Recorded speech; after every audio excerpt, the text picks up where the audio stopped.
राम राम राम हरे हरे, हरे कृष्ण कृष्ण कृष्ण हरे हरे.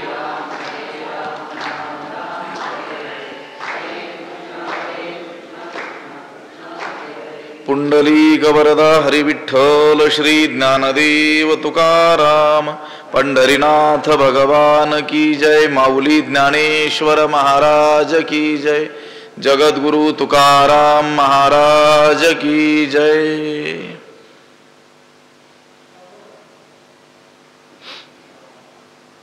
मनोनी ऐके देवा, हा भावार्थ आता न बोलावा. मज विवेक सांगावा मराठाजी. ग्रंथराज ज्ञानेश्वरीच्या 3ऱ्या अध्यायाचं चिंतन आपण करतो आहोत आणि या 3ऱ्या अध्यायातील 17व्या क्रमांकाची ही ओवी आहे.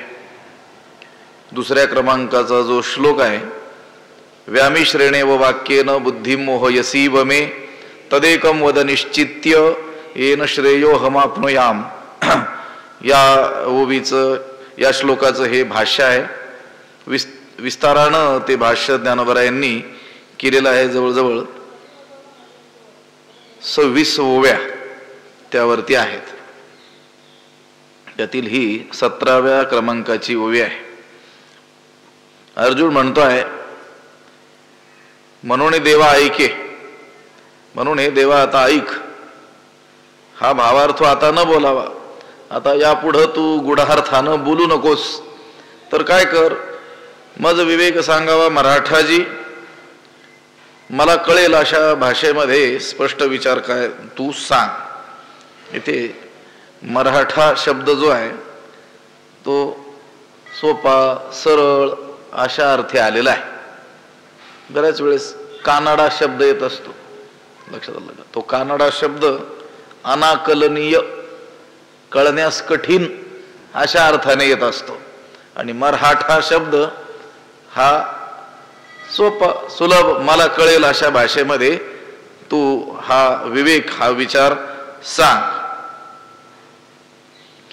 आता अर्जुनाचं आत्तापर्यंतचे जे बोलणं आपल्याला दिसतंय ते थोडंसं कठोर आणि उपरोधिक असं चाललेलं होतं.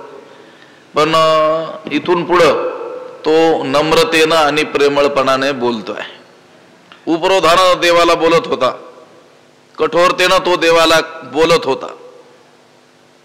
तुवाची आई देवा, तुवाची ऐसे करावे तरी आम्ही नेणती काय करावे. तरी संपले म्हणोपा आगवे विवेकाचे. देवा, तू तर देव आहेस ना, तूच जर असं बोलावं म्हणजे घोटाळ्याचं बोलावं, आम्हाला भ्रमात टाकणारं बोलावंस, तर मग आमच्यासारख्या मूर्खांनी काय करावं म्हटले. तुझ्या या बोलण्यानं, तुझ्या या उपदेशानं आता विवेकाचं काम संपुष्टातच आलं समजायचं. म्हणजे तू बोलतोस त्याला जर उपदेश मानावा तर अपभ्रंश नेमका याच्यापासून वेगळा कसा असतोय. कारण हा तुझा उपदेशच भ्रमात टाकणारा आहे, तर आणखी वेगळा भ्रम याच्यापेक्षा असतो का. आता आमची आत्मज्ञान प्राप्तीची हौस चांगलीच पूर्ण झाली म्हणे. तो उदाहरण सांगतोय, तुझं हे बोलणं जे आहे ना, कधी ज्ञानाचं महत्व सांगणं, कधी कर्माचं महत्व सांगणं आणि आम्हाला भ्रमामध्ये पाडणं, हे जणू त्या उदाहरणाप्रमाणे आहे. एखादा कुशल वैद्य त्या रोग्याला सांगून गेला की हे हितकर आहे, हे पथ्य आहे, हे अहितकर आहे, हे या रोग्याला देऊ नका, असं त्या घरच्यांना सांगून गेला. त्या रोग्यालाही समजावून सांगून गेला आणि मागावून त्याने काय केलं, त्या औषधातच काय केलं, विष घातलं. तर तो रोगी जगेल का. आंधळ्या माणसाला, डोळस माणसानं चांगल्या मार्गाला लावणं त्याचं कर्तव्य आहे. एखादा आंधळा चांगल्या मार्गाने जात असताना त्या माणसानं त्याला मुद्दाम होऊन आडवाटेला लावावं. किंवा अगोदरच चंचल म्हणून प्रसिद्ध असलेलं ते माकड, त्याच्यात पुन्हा त्याला कैफ आणणारा पदार्थ, मादक पदार्थ, मद्य त्याला द्यावं. तसा हा तुझा गोमटा उपदेश हा मला प्राप्त झाला म्हणे. म्हणजे तो काय करतोय, उपरोधानं बोलतोय, टोचून बोलतोय देवाला, कठोरतेनं बोलतोय. तो म्हणतो आम्ही तुला हे जे विचारलं होतं आम्हाला काही कळत नाही म्हणून विचारलं होतं. मी आधीची काही नाही, मला काही कळत नाही म्हणून विचारलं. त्यात मी या मोहानं काय झालेलो आहे, ग्रासलेलो आहे, म्हणून विवेक तुला काय केला, विचारला. तर तुझं एक एक पाहाव ते नवलच म्हटले. आणि या तुझ्या उपदेशामध्ये सर्व गुंतागुंतच आढळते आहे. अरे आम्ही जर तुझं अनुसरण करतो आहोत, तनुमनु जीवे तुझिया बोला ओटांगावे है ना, आणि तुवाचे ऐसे करावे तरी सरले म्हणे. तुझं अनुसरण आम्ही कसं करतो आहोत, शरीर मन जीवानिशी तुझ्या बोलण्यावर आम्ही संबून विश्वासून राहतो. आणि तू जर आम्हाला असं भ्रमात पाडण्याचं काम केलंस तर तरी सरले म्हणे, तरी काही सगळं काही संपलंच म्हणायचं. आता मग अशा रीतीनं जर तू आम्हाला उपदेश करणार असशील तर आमचं चांगलंच हित झालं म्हणायचं. आता ऐशिया परिबोधीशी तरी निके आम्हा करीसी येत ज्ञानाची असं कायसे अर्जुन म्हणे. आता येथे ज्ञानाची आशाच धरावयाला नको. तरी जाणीवेचे किर सरले तर परी आणिक एक असे झाले जे थिते डहोळले मानस माझे. तो म्हणतो ज्ञानाचं काम तर खरोखर संपलंच, पण आणखी एक उलट असं झालं की स्थिर असलेलं माझं मन तुझ्या या उपदेशानं काय झालं, आणखीच ढवळल्या गेलं, संशयानं भ्रमानं ढवळल्या गेलं, ते आणखी चंचल झालं. पुढे अर्जुन म्हणतोय पण कृष्णा मला तर असं वाटतंय की तुझं चरित्र काही मला समजत नाही. तुझं चरित्रच अनाकलनीय आहे. तू हे गुंतागुंतीचं बोलून मला घोटाळ्यात पाडतोस की खरोखर ज्ञानच सांगू लागलेलं आहे हे काही मला कळायला मार्ग नाही. माझं मत तर पाहत नाहीस, माझं चित्त तर तू पाहत नाहीस. या निमित्तानं तेवीचे श्रीकृष्णा तुझे चरित्र काही नेणे जरी चित्त पाहसी माझे येणे मिशी.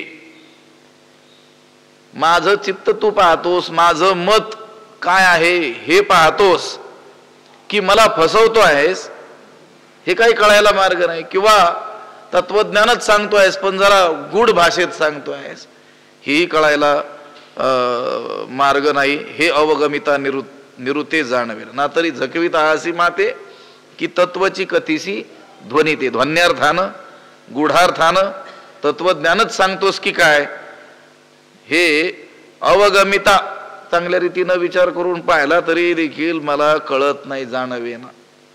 म्हणून देवा तू आता ऐक, हा गुढार्थ काही सांगू नकोस, असं उलट सुलट काही सांगू नकोस.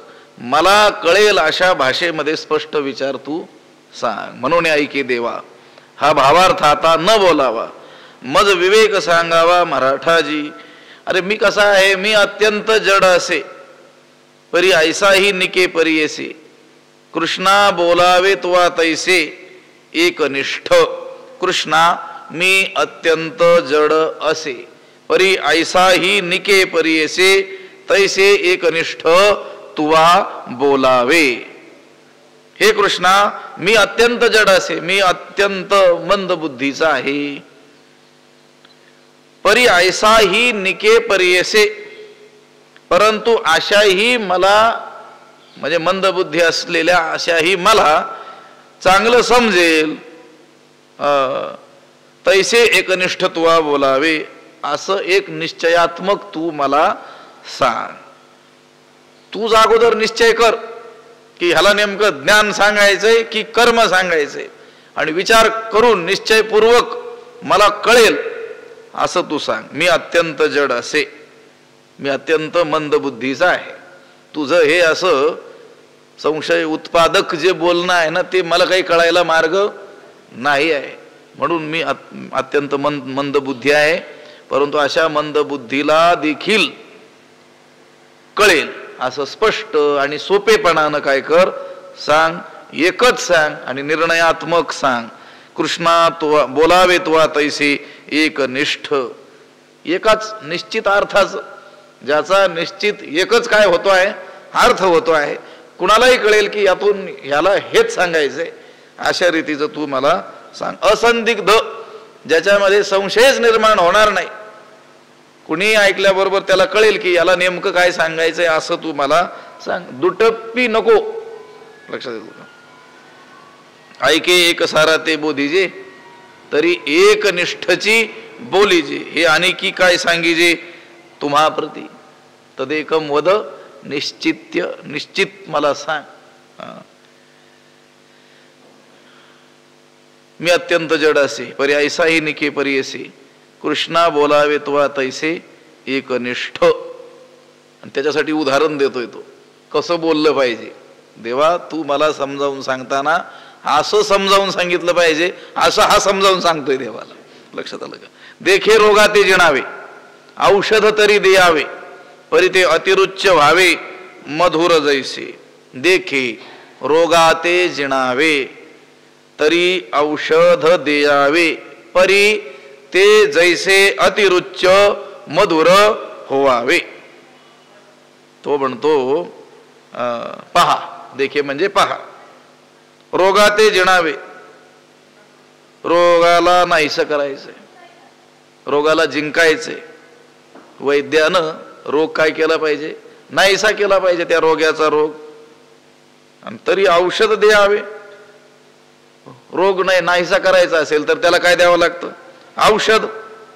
पण ते औषध देत असताना औषध तर दिलंच पाहिजे, अवश्य दिलं पाहिजे.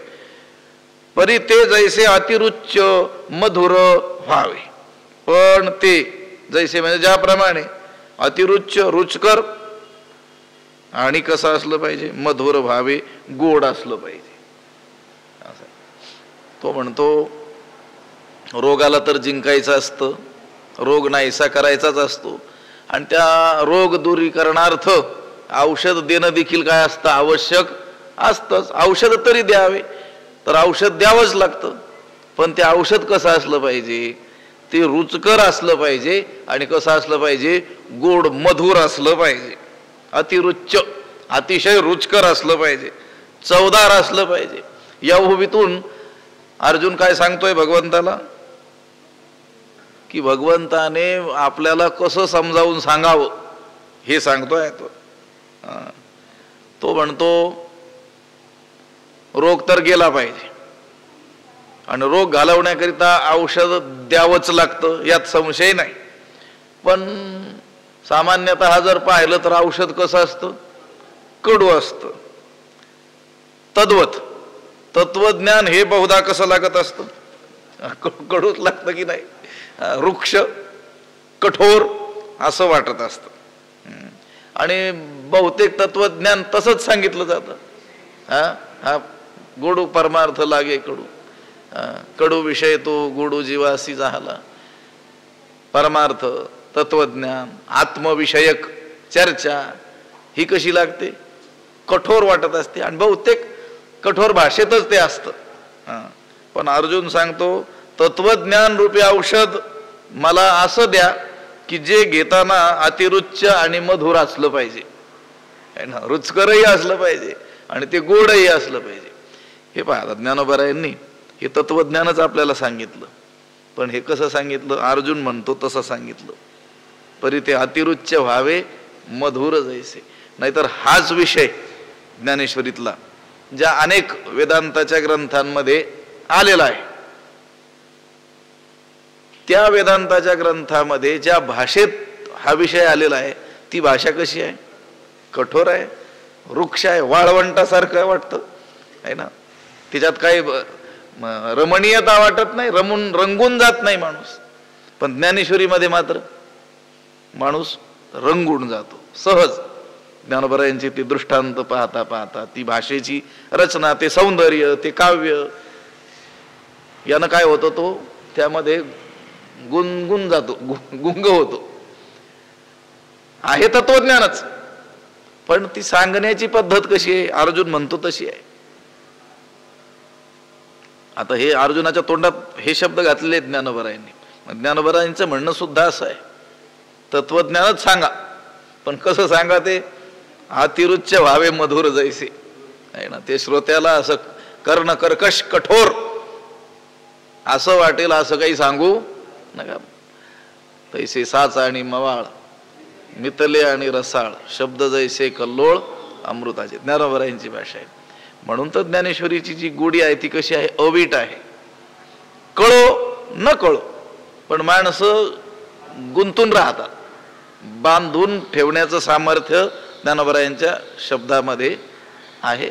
आणि हळूहळू त्याची जशी जशी गोडी रुची वाढेल तसं ज्ञान देखील कळतं. हे पहा, आता आपण तुम्ही आम्ही सर्वजण जे आहोत, काय आपली काही घरी काही अशी ज्ञान परंपरा आहे का पिढ्याना पिढ्या? नाही. पण आपल्याला जे काही तत्वज्ञान प्राप्त झालं किंवा जे ज्ञान झालेलं आहे ते कशाच्या माध्यमातून झालेलं आहे? ज्ञानेश्वरीच्या, जगद्गुरु तुकाराम महाराज इत्यादी संतांच्या अभंग रचनेच्या द्वारेच काय झालेलं आहे? ज्ञान झालेलं आहे. तत्वज्ञानच त्यांनी सांगितलं, पण ते या भाषेत सांगितलं. म्हणून अर्जुन म्हणतो, देवा देखी रोगा ते जिणावे. हे पहा, रोगाला तर जिंकलं पाहिजे. रोग तर नाहीसा करायचाच आहे. त्यासाठी औषध तरी द्यावे. औषध द्यावंच लागणार आहे. पण ते औषध कसं असलं पाहिजे? असं कडू नको. कसं असलं पाहिजे? ते रुचकर असलं पाहिजे आणि गोड असलं पाहिजे. आता एखादा रोगी एखाद्या वैद्याजवळ जातो आणि सांगतो, तुझा रोग दूर करण्यासाठी माझ्याकडे उत्तम काय आहे? औषध आहे. पण काय करायचं? कडुलिंबाची पानं घेऊन यायची, ती वाटायची, त्याचा रस काढायचा आणि त्याच्यात हे माझ्याजवळ असलेलं जे कडू औषध ते टाकून प्यायचं. हा रोग दूर होईल यात संशय नाही. पण हे असं मी सांगतो ते औषध घ्यायचं. रोगी काय म्हणतो वैद्यराजांना? वाटेल तर तुम्ही 4 रुपये अधिक घ्या. नका. लक्षात आलं? ते औषध घेताना मला कमी कष्ट पडतील आणि जे गोड असेल असं औषध मला द्या. सामान्यतः लोकांना गोड मधुर असं औषध काय होतं? रुचतं. ते औषध सेवन करताना फारसं काही वाटत नाही. म्हणून तो म्हणतो, देखील रोगा ते जिणावे, औषध तरी द्यावे, परी ते अतिरुच्य व्हावे मधुर जैसे. हा दृष्टांत दिला त्यानं. ह्या औषधाचा काय दिला? दृष्टांत दिला. त्याप्रमाणे तैसे सकळार्थ भरित तत्व सांगावे तरी उचित, परी बोधे माझे चित्त जया परी. तैसे सकळार्थ भरित उचित तत्व तरी सांगावे, परी जया परी माझे चित्त बोधे. तो म्हणतो त्याप्रमाणे म्हणजे ह्या औषधाच्या दृष्टांताप्रमाणे. औषध कसं असावं? अतिरुच्य आणि मधुर. अगदी तैसे त्याप्रमाणे. सकळ अर्थ भरित, सर्व विचारांनी परिपूर्ण. हे देवा, तुझं जे सांगणं असलं पाहिजे ते कसं असलं पाहिजे? सर्वार्थानं पूर्ण असलं पाहिजे. सकळ अर्थ भरित, सर्व अर्थांनी भरलेलं, पूर्ण, परिपूर्ण. उचित म्हणजे योग्य. तत्तत्व तरी सांगावे, सिद्धांत तर सांगावा. सिद्धांतच सांग, तत्वच सांग. उचित योग्य असं तत्वच सांग. पण ते कसं? सकळार्थ भरित, सर्व अर्थांनी परिपूर्ण असं तत्व तरी सांगावे. परी जया परी माझे चित्त बोधे. पण ज्या रीतीनं माझ्या मनाला बोध होईल, ज्या प्रकाराने माझं चित्त समजू शकेल, अशा प्रकाराने तू सांग. उचित योग्य तत्व सांगावे तरी उचित योग्य तत्व सांगावं. हे माझी जी प्रकृती आहे, माझी जी अवस्था आहे, माझी जी योग्यता आहे, माझा जो अधिकार आहे, माझी जी क्षमता आहे, ती लक्षात घेऊन तू सांगितलं पाहिजे. तैसे सकळार्थ भरित तत्व सांगावे तरी उचित, परी बोधे माझे चित्त जया परी. आणि देवा, तुला हे असं मी सांगतो तसं सांगायला काही अडचण नाही आहे, कारण तू कोण आहेस? गुरु आहेस ना. देवा तुझ ऐसा निज गुरु, आजी आरती धणी का न करू, येथ भीड कवणाची धरू तू माय आमुची. देवा तुझ ऐसा निज गुरु, आजी आरती धणी का न करू तू आमुची माय, येथ भीड कवणाची धरू. देवा तुझ्यासारखा आमचा गुरु असताना आज मी इच्छेची तृप्ती का करून घेऊ नये? मला जर इच्छा निर्माण झालेली असेल तत्वज्ञान श्रवणाची, तर ती इच्छा मी का पूर्ण करून घेऊ नये? एखाद्याला इच्छा होईल, पण त्याच्याकडे ती इच्छा पूर्ण करणारा कोणी गुरु नसेल तर त्याची ती इच्छा पूर्ण होऊ शकत नाही. पण मला इच्छा झालेली असताना आणि तुझ्यासारखा आमचा हक्काचा गुरु असताना आजी आरती धणी का न करू? देवा तुझा ऐसा निज गुरु, तुझ्यासारखा स्वतःचा हक्काचा गुरु भेटल्यानंतर मी आज इच्छेची तृप्ती का करून घेऊ नये? तू आमची माय, येथे भीड कवणाची धरू, तू आमची माऊली आहेस, तर मग येथे भीड, संकोच, लाज कोणाची धरावयाची? प्रश्न विचारण्याविषयी कोणाची बरे भीड धरू? भीड धरण्याचं, लाज बाळगण्याचं काहीही कारण नाही. तू आमची माय, तू माय आमची. देवा तुझा ऐसा निज गुरु, आजी आरती धणी का न करू? येथ भीड कवणाची धरू, तू माय आमुची. तुझा ऐसा, तुझ्यासारखा एवढा श्रेष्ठ, तुझ्यासारखा श्रेष्ठ कोणी आहे का जगामध्ये? भगवंतच म्हणतो की नाही, अहमादिर हि देवानाम महर्षीनांच सर्वशः. असा तुझ्यासारखा जो निज गुरु, आमच्या हक्काचा गुरु, आमचा गुरु, यामध्ये भगवंताचं अलौकिकत्व सांगितलेलं आहे. तुझा ऐसा या शब्दानं सांगितलं की तुझ्यासारखा तूच आहेस. तुला उपमा द्यावायला देखील या जगामध्ये नाही आहे, सर्वश्रेष्ठ तूच आहेस. नाहीतर आपल्याला अनेक ठिकाणी असं दिसून येतं की नाही,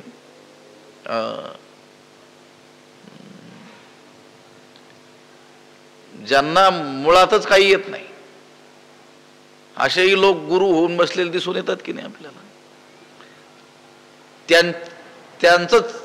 त्यांचाच संशय दूर झालेला नसेल, ते दुसऱ्याला निसंशय कसं काय करतील? स्वविश्रांती न जानाती परशांती करोती किम. स्वतःच विश्रांतीला प्राप्त न झालेला कोणी दुसऱ्याला शांती कशी काय प्राप्त करून देईल? दुसऱ्याला निसंशय तो कसा काय बनवेल? तेच कोण आहेत? अल्पज्ञ आहेत. पण इथं गोष्ट कशी आहे? तुझा ऐसा, तुझ्यासारखा. भगवंताची गोष्टच निराळी आहे. ज्ञानाच्या बाबतीत वेदाला काय मानलं जातं? अग्रगण्य मानलं जातं. पाहे पा जाणीवेचे निबळे, कोणी वेदापासून असे आगळे. असा वेद जाणीवेच्या बाबतीत, ज्ञानाच्या बाबतीत काय आहे? सर्वश्रेष्ठ आहे. पण वेदाचाही गुरु कोण आहे? परमात्मा आहे. वेदातेही पडविता आदि गुरु तू. वेदाला देखील शिकवणी केला शहाणा हो, वेदाला देखील शिकवून शहाणं कोणी केलं? यानंच केलेलं आहे. असा तो आदि गुरु आहे. मग तुझ्यासारखा गुरु म्हणून आणि आमचा हक्काचा घरचा असा प्राप्त झालेला असताना आम्ही आमची हौस का पूर्ण करून घेऊ नये? आज आमच्या इच्छेची तृप्ती का करून घेऊ नये? निज गुरु, निज म्हणजे स्वतःचा, आपला स्वकीय. तिथं काही संकोच बाळगण्याचं काही कारणच नाही आहे. अगदी घरातला गुरु आहेस. गुरु म्हणजे सद्गुरु. सत्तत्वाचं दर्शन शिष्याला घडवू शकतो, त्यालाच काय म्हणायचं? सद्गुरु म्हणायचं. नाथ महाराज म्हणतात की नाही, मंत्रतंत्रा ते उपदेशिते, घरोघरी गुरु आहे ती आई ते.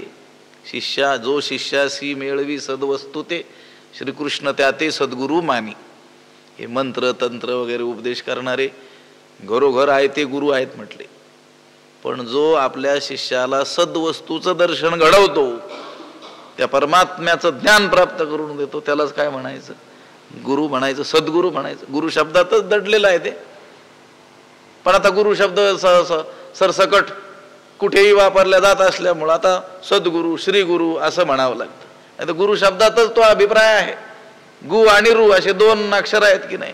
गु शब्दस्त्वंधकारस्यान ऋकारस्तन्निरोधका, अंधकार निरोधित्वाद गुरुरित्य विधीयते. दोन अक्षर आहेत, गु आणि रु. त्यातील पहिल्या अक्षराचा अर्थ आहे अंधकार आणि रु शब्दाचा अर्थ आहे प्रकाश.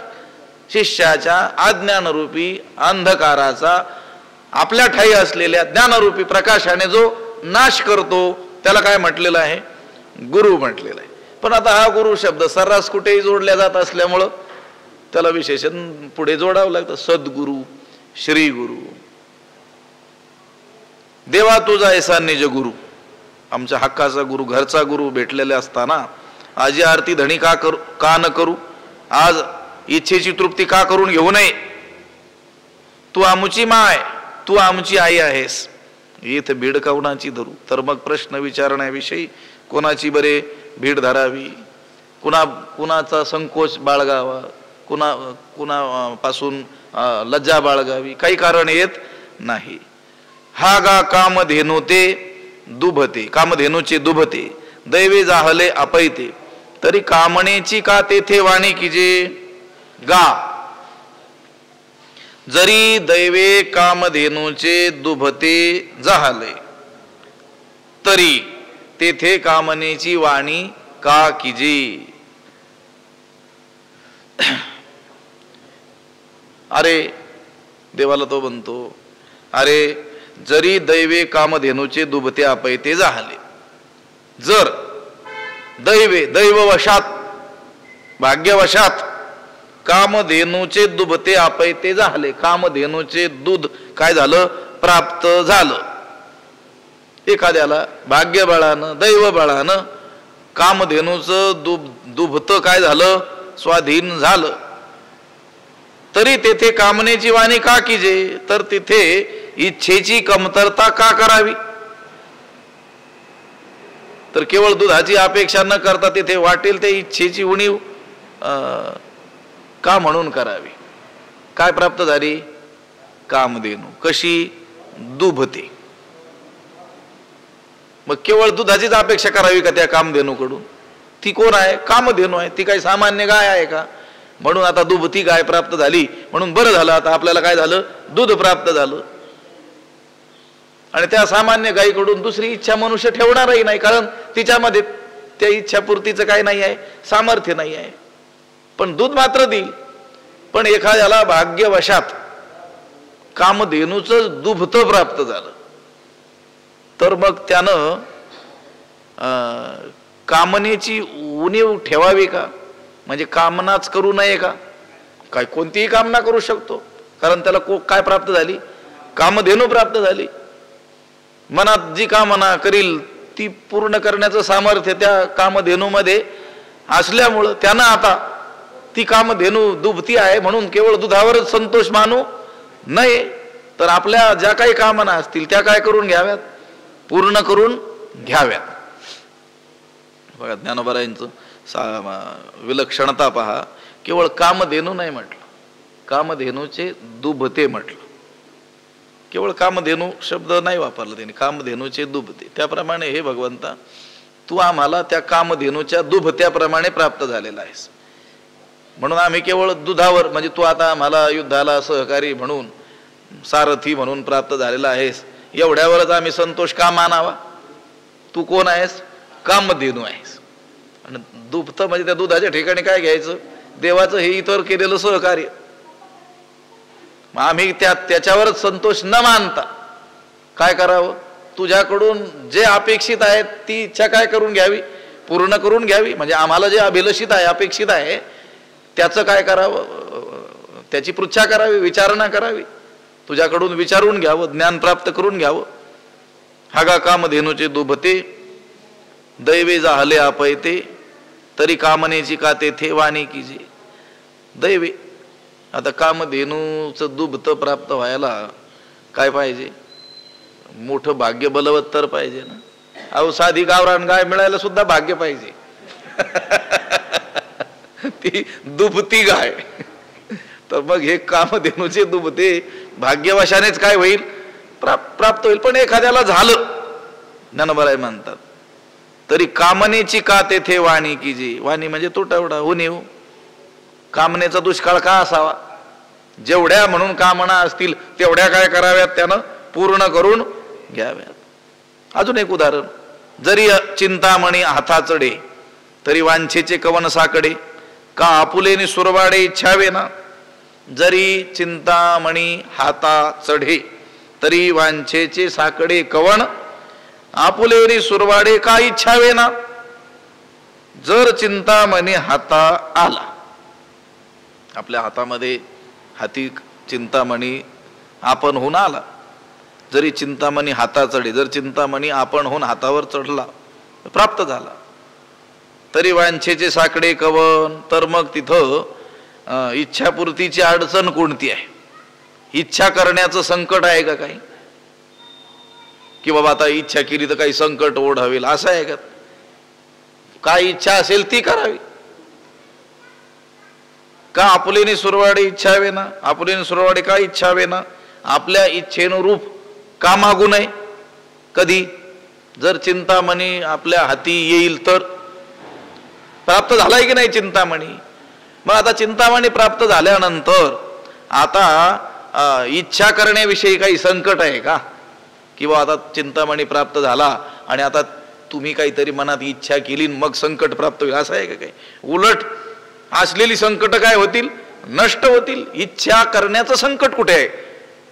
मग त्यावेळी आपल्या संतोषानं इच्छा का करू नये? का आपलेने सुरवाडे आनंदानं का मागू नये? का इच्छा करू नये? ही उदाहरण देतोय तो.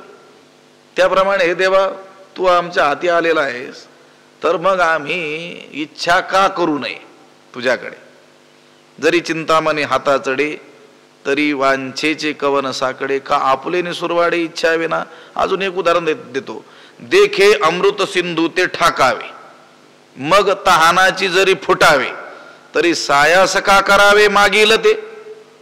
देखे अमृत सिंधू ते ठाकावे, मग तहाना जरी फुटावे, तरी ते मागील सायास का करावे. तो म्हणतो देखे म्हणजे असं पहा, हे देवा असं पहा की अमृत सिंधू ते ठाकावे म्हणजे अमृताच्या सागरापर्यंत येऊन पोहोचावं. दूरवरून अमृताचा सागर अशा ठिकाणी आहे अशी माहिती काढून तिथपर्यंत येण्याचे काय करावेत? कष्ट करावेत. तिथं येऊन पोहोचावं, त्या अमृताच्या सागराच्या तीरावर येऊन पोहोचावं. मग तहानाची जरी फुटावे आणि मग तहानेनं जर तडफडत राहावं, तर मग ते अमृताच्या सागराजवळ येण्याचे पूर्वीचे मागील कष्ट सायास का करावे? मग यायचंच कोणी सांगितलं होतं? कुठं? अमृताच्या सागराजवळ येण्याकरिता कष्ट पडले की नाही? आला. मग आता काय करावं? मनसोक्त अमृताचं प्राशन करावं. तिथं आला, दूरवरून आला, सायास करून आला आणि तिथं काय होतं? पाणीच नाही आणलं म्हटले, मी बिस्लरीची बाटलीच नाही आणली आणि तहानेनं तडफडू लागला. अरे मग जर तहानेनं तडफडायचंच होतं तर तिथं तडफडायचं. इथं येण्याचे कष्ट कशाला करायचे? देखा अमृत सिंधू ते ठाकावे, मग तहाना जरी फुटावे, तरी साया सुका करावे मागील ते. ही ओवी बरेच ठिकाणी आपल्याला लावता येणं शक्य आहे. भगवत प्राप्तीची साधना करणारे जे कोणी साधक आहेत, अहोरात्र साधना करतात ना, मग श्री गुरु प्राप्ती होते, तिथपर्यंत येतात. आता काय करावं? मनसोक्त त्यांच्याकडून ज्ञान प्राप्त करून घ्यावं. ते दिलं सोडून आणि सामान्य लोक जसे विषय आपल्याला प्राप्त झाले नाहीत म्हणून तडफडतात, तसा तडफडू लागला. तर मग एवढे सायास करायचं सांगितलं कोणी होतं? अगोदरच जिथं होता तिथं ते एक अभंग आठवलं म्हणून सांगतो. आशा ही समूळ खणुनी काढावी, तेव्हाची गोसावी व्हावे तेणे, नाहीतरी बरे असावे संसारी, फजिती दुसरी करू नये. ज्याला साधू व्हायचंय त्यानं काय करावं? आशेची बीबुडी करी आधी. तुका म्हणे जरी योगाची तातडी, आशेची काय करायची? बीबुडीच करायची म्हटली, खणून काढायची. तेव्हाची गोसावी व्हावे तेणे. आणि जर जमत नसेल, आशा समूळ नष्ट करणं जमत नसेल, तर मग तुकोबाराय सांगतात ना, नाहीतरी बरे असावे संसारी. संसारातच बरं ना. फजिती दुसरी करू नये. कशाला फजिती करून घेतली? एवढे साधनेचे कष्ट केले, फजिती दुसरी करू नये. आणि आम्ही गमतीनं जोडत असतो त्याला, दुसऱ्याचीही करू नये. कळालं तर बरं होईल. तो स्वतःची फजिती करून घेतो आणि दुसऱ्याचीही करतो. म्हणजे तिथंच असता तर बरं झालं असतं ना. हा मनुष्य घरापासून त्या अमृत सागरापर्यंत मोठ्या कष्टानं येऊन पोहोचला आणि तिथं तहानेनं व्याकुळ झाला, तर मग आलाच कशाला? तरी सायास का करावे मागील ते मागचे सायास येण्याचे. ही उदाहरणं दिली त्यानं. त्याला सांगायचं, देवा तू जो आम्हाला प्राप्त झालेला आहेस ना, तो काही सहजासहजी झालेला नाहीस. तुझ्यापर्यंत आम्ही येऊन जे पोहोचलेलो आहोत ना, ते काही सहजासहजी पोहोचलेलो नाहीत. जन्मोजन्मी आम्ही बहु पुण्य केले, तेव्हा या विठ्ठले कृपा केली. बहुनाम जन्मना म्हणते, अनेक जन्म आम्हाला सायास करावे लागले असतील, तेव्हा तुझी काय झालेली आहे, आम्हाला प्राप्ती झालेली आहे. आणि मग तू आता आमच्या हाती जर आलेला असशील, तर मग आम्ही आमच्या इच्छेप्रमाणे तुला का बरं मागू नये? जसं मोठ्या भाग्यानं ती कामधेनू, दुभती कामधेनू प्राप्त झाली असेल, तर मग कामनेचा तुटावडा कशासाठी? कामनाच कामना कराव्यात. चिंतामणी जर हाती आपल्या आला असेल, तर वांछेचे कवण साकडे. इच्छा करण्याचं काही संकट आहे का? काय करावं? आपल्या आनंदानं काय कराव्यात? हव्या त्या इच्छा कराव्यात. अमृत सिंधूपर्यंत जर येऊन पोहोचलो असू मोठे कष्ट करत, तर मग तिथे येऊन तहानेनं का तडफडावं? काय करावं? त्या अमृताचं मनसोक्त काय करावं? प्राशन करावं. तैसा जन्मांतरी बहुती उपासिता श्री कमळापती, तो तू दैवे आजी हाती झालासी जरी. तरी आपुले सवेसा कान मागावासी परेशा, देवा सुकाळू हा मानसा पाहला असे. युग्मय दोन ओव्या एकत्र केल्यावर एक विषय होतो. तैसा जन्मांतरी बहुती उपासिता श्री लक्ष्मीपती. श्री लक्ष्मीपती, हे लक्ष्मीपती, तैसा बहुती जन्मांतरी उपासिता, त्याप्रमाणे पुष्कळ जन्मांमध्ये तुझी उपासना करीत करीत तू आम्हाला काय झालेला आहेस? प्राप्त झालेला. तू जरी दैवे आजी हाती झालासी, तू जर आज सुदैवानं आमच्या हातात आलेला आहेस. तू आमच्या हातात आलास की नाही? आलास. सुदैवानं आलास की नाही? आला. मोठ्या भाग्यानं आला. का आला? जन्मजन्मांमध्ये आम्ही काय केलेलं आहे? तुझी उपासना केलेली आहे, म्हणून तर तू काय झालेला आहे? आमच्या हाती आलेला आहेस. अहो, आता देव ज्याचं सारथ्य करतो त्याचं पुण्य काय थोडं असेल का? त्या देवानं एकदा का होईना स्वप्नात जरी दर्शन घडायचं असेल त्याचं, तरी पुण्य करावं लागत असेल. जन्मजन्मांतरी असेल पुण्य सामग्री, तरीच नाम जिव्हाग्री येईल श्रीरामाचे. त्या श्रीरामाचं, त्या भगवंताचं नाव मुखाला एक वेळ यायचं असेल तरी देखील जन्मजन्मांतरी काय करावे लागेल? पुण्य सामग्री संपादन करावी लागेल. मग ज्याचं केवळ नाव मुखाला येण्याकरिता जन्मजन्मांतरी जर साधना अपेक्षित असेल, तर तो देव ज्याचे घोडे हाकतो आहे, ते सारथ्य पण पार्थाचे करीतो असे, त्याचं सारथ्य पण करतो आहे. हारुसे तरी बुझावीतच आहे. लक्षात आलं का? हारुसला तरी त्याला पुन्हा पुन्हा काय करतोय? समजावून सांगतोय. याचं पुण्य काय थोडं असेल का? तो सांगतोय स्वतः, माझं पुण्य आहे म्हणून तू प्राप्त झालेला आहेस. तैसा जन्मांतरी बहुती, बहुती जन्मांतरी उपासिता श्री लक्ष्मीपती किंवा कमळापती. हे लक्ष्मीपती देवा, तुझी अनेक जन्मात आम्ही काय केलेले आहे? उपासना केली आहे, म्हणून तू भाग्यवशात माझ्या आज हातात आलेला आहेस. आणि असं जर असेल, कसं? मोठ्या पुण्याईनं तू आम्हाला मिळालेला असशील, तरी आपुले सवेसा कान मागावासी परेशा, देवा सुकाळू हा मानसा पाहला असे. हे परेशा, तरी आपुल्या सवेसा का न मागावासी, देवा मानसा हा सुकाळू पाहला असे. परेशा, हे परमेश्वरा, तरी आपुलिया सवेसा, तर मग आमच्या इच्छेप्रमाणे कान मागावासी, तुला का मागू नये? जर तू आम्हाला मोठ्या पुण्याईनं मिळालेला असशील, तर आम्ही आमच्या इच्छेप्रमाणे का मागू नये? देवा मानसा हा सुकाळू पाहला असे. देवा, माझ्या मनाकरिता हा आज काय आहे?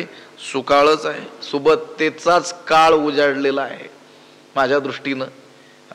माझ्या मनाला हा काय आहे? आज सुकाळ प्राप्त झालेला आहे. म्हणजे माझ्या मनातील सर्व इच्छा पूर्ण होण्याची ही काय आलेली आहे, वेळ आलेली आहे. देखे सकळारतीचे जियाले, आजी पुण्य यशासी आले, हे मनोरथ जाहले विजयी माझे. देखे म्हणजे पहा, सकळारतीचे जे आले, सर्व इच्छा फलद्रूप झाल्या. म्हणजे आज माझ्या सर्व इच्छांचं जगणं सफल झालं. माझ्या मनामध्ये ज्या ज्या काही इच्छा असतील त्या इच्छा धारण करणं काय झालं, सफल झालं. आजी पुण्य यशासी आले, आज माझं पुण्य फळाला प्राप्त झालं, यशाला प्राप्त झालं. आणि हे माझे मनोरथ विजयी झाले, हे माझे मनातील सगळे मनोरथ काय झाले, विजयी झाले. जी जी परम मंगळ धामा, सकळ देव देवोत्तमा, तू स्वाधीनाजी आम्हा म्हणून या. जी जी परम मंगळ धामा, देव देवोत्तमा, तू आजी आम्हा स्वाधीन म्हणून या. हे का घडलं असं? सकळारतीचे जे आले म्हणजे सर्व इच्छांचं जगणं सफल झालं, पुण्य यशाला प्राप्त झालं, माझे सर्व मनोरथ जणू विजयी झाले. का बर? तू आमच्या स्वाधीन आहेस म्हणून. कसा आहेस तू? जी जी परम मंगल धामा. परम म्हणजे सर्वोत्कृष्ट, मंगल म्हणजे कल्याण, धाम म्हणजे स्थान. सर्वोत्कृष्ट मांगल्याचं स्थान तू आहेस. जगात अनेक मंगलकारक गोष्टी असतील की नाही, त्या सगळ्या मंगलकारक गोष्टींचं स्थान, आश्रय स्थान तू आहेस. परम मंगळ धामा, लक्षात आलं का? श्रेष्ठ अशा मंगलाचं निवासस्थान तू आहेस. सकळ देव देवोत्तमा, सर्व देवातील उत्तम देव तू आहेस. सकळ देव देवोत्तमा, तू स्वाधीन आजी आम्हा म्हणून या. तू आजी आम्हा स्वाधीन म्हणून या. तू आज आमच्या स्वाधीन आहेस. तू आज आमच्या काय झालेला आहे, ताब्यात आलेला आहेस. म्हणून आमचे काय झाले, सर्व मनोरथ सफल झाले, सर्व इच्छांचं जगणं सफल झालं, पुण्य यशाला प्राप्त झालं असं मी म्हटलो. कारण तू आमच्या काय आहेस, स्वाधीन आहेस. खरंच आहेस की नाही? अर्जुनाच्या स्वाधीन तो परमात्मा आहे. जैसे मातेच्या ठाई अपत्या अनवसरू नाही, स्तन्या लागूनी पाही जिया परी. जैसे मातेच्या ठाई अपत्या अनवसरू नाही. पाही, पाही म्हणजे विचार कर, पहा. जैसे मातेच्या ठाई अपत्या स्तन्या लागूनी अनवसरू, जिया परी अनवसरू नाही. पहा, जसे आईच्या ठिकाणी अपत्या लागूने म्हणजे लेकराला स्तनपान करण्यासाठी अनवसरू नाही, वेळ अवेळ अशी काहीच नसते की आता ही काही वेळ उचित नाही आहे बाळाला स्तनपान करण्याची, अशी म्हणते काही कधी नाही. ज्याप्रमाणे बालकाला स्तनपान करण्याकरिता आईच्या ठिकाणी किंवा आईच्या विषयी कोणतीच अवेळ असत नाही. आईचे जे अनंत उपकार म्हणून जे सांगितलेले आहे, मातृदेवो भव, हे जे म्हटलेलं आहे ते याच कारणाने म्हटलेलं आहे. ती आई आपल्या पोटात गर्भात तर वागवतेच, प्रसूती समयी देखील प्रचंड कष्ट सहन करते आणि त्यानंतरही त्या बालकाचं सर्व काही तिला करावं लागत असतं. आता ती कोणतंही काम करत असेल, विश्रांती करत असेल, आजारी असेल, तरी देखील ते बाळ रडलं की त्याला काय करते, स्तनपान करवते. ती म्हणते का ही वेळ आता नाही आहे म्हणून? नाही म्हणत. जैसे मातेच्या ठाई अपत्या अनवसरू नाही, स्तन्या लागूनी पाही जिया परी. हे देवा, त्याप्रमाणे तू आमची काय आहेस, आई आहेस. म्हणून मग आम्ही काय करावं, इच्छेप्रमाणे वाटेल ते काय करावं, तुला विचारावं, विचारणार आहोत. तैसे देवा तू ते पुसीज तसे आवडे ते, आपुलेनी आरते कृपानिधी. हे कृपानिधी देवा, तैसे आपुलेनी आरते आवडे ते तू ते पुसीज तसे. कृपानिधी देवा, हे कृपासागरा देवा, तैसे त्याप्रमाणे, आपुलेनी आरते आमच्या इच्छेप्रमाणे वाटेल ते, पुसीज तसे तुला विचारलं जात आहे, मी तुला विचारतो आहे. तैसे देवा तू ते पुसीज तसे आवडे ते आपुलेनी आरते कृपानिधी.